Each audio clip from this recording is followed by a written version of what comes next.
So the mash is finished mashing, and I've now turned the stove on under it to raise it from the mash temperature of the mid 150s or so up to what they call is the mash out temperature, which is 167 or 168. And the purpose is to make sure that all the enzyme action is complete, and also to make sure all the sugars are dissolved. But if you go higher than that, then you start to extract things from the grains such as tannins that you don't want. So I'm heating the mash now, still recirculating, up to about 167 degrees. Meanwhile, the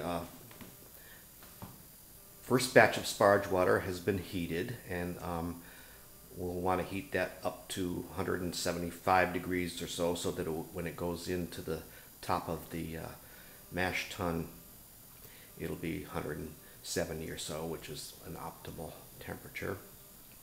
So the first batch is done, the second one's on, and ideally it'll be up to temperature right about when the mash is up to temperature, plus or minus.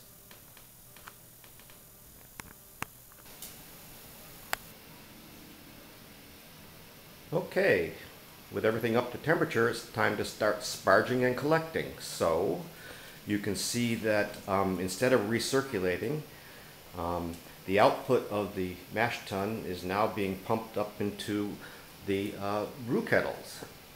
And the hot water that we had heated for sparging is going into the top of the mash tun. So it's sort of slowly runs clear water down through the mash and out, picking up all the good sugars and stuff up to the brew pots. And I move the hose from one pot to another, so the pots end up with roughly the same amount of goodies. And we do this until we've collected enough of the nice clear wort. Okay, all the wort's been collected, and it's heating on the stove. Note that while it was being collected, I had the stove tops going full blast the whole time, so it's heating as it's being collected. So it'll start boiling just a couple minutes from now. I fill the pots up to about 1 inch to the top. Otherwise, when it starts to boil, you could get a boil over. But that's not quite enough liquid for me, so I collect a little bit more in a saucepan and add that later. You can see the Pratt Brewery ventilation system in operation here. And here is our spent grains.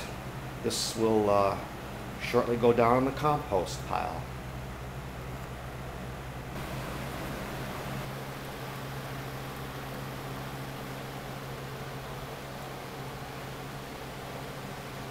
So as you can see, we've got a good rolling boil going, so it's time to add the first addition of hops.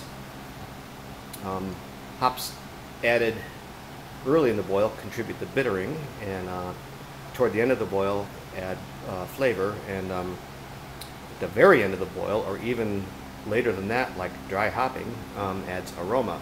So I use mainly pelletized hops for the convenience, and also it stores longer than whole hops. And I have a cheapo digital scale from Harbor Freight, and so this recipe calls for the first addition of 18 grams of hops. And I'm using Czech Sats hops, a noble variety, which is a good choice to use with wheat beers. So half will go in each pot, and we'll let her boil. While we're boiling, I always boil for an hour. I'll be transferring the beer that's in the primary to the secondary. And one of the things that I do to clarify my beers is to add a wee bit of gelatin, just a teaspoon, a little hot water, and add that to the secondary before I start the siphon going. So here we are, siphoning the beer that was in the primary down into secondary. So it'll sit in secondary for next, I don't know, week and a half or so, till the next time I brew, and then it will get transferred into a keg. And the primary will, once it's empty, will get washed out and filled with sanitizer, and shortly get filled with the beer we're brewing today.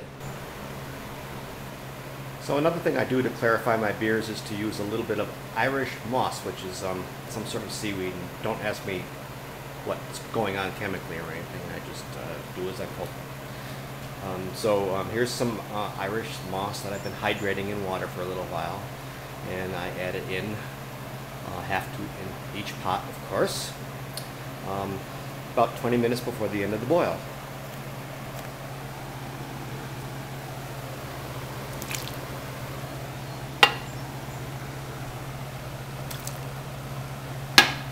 And stir.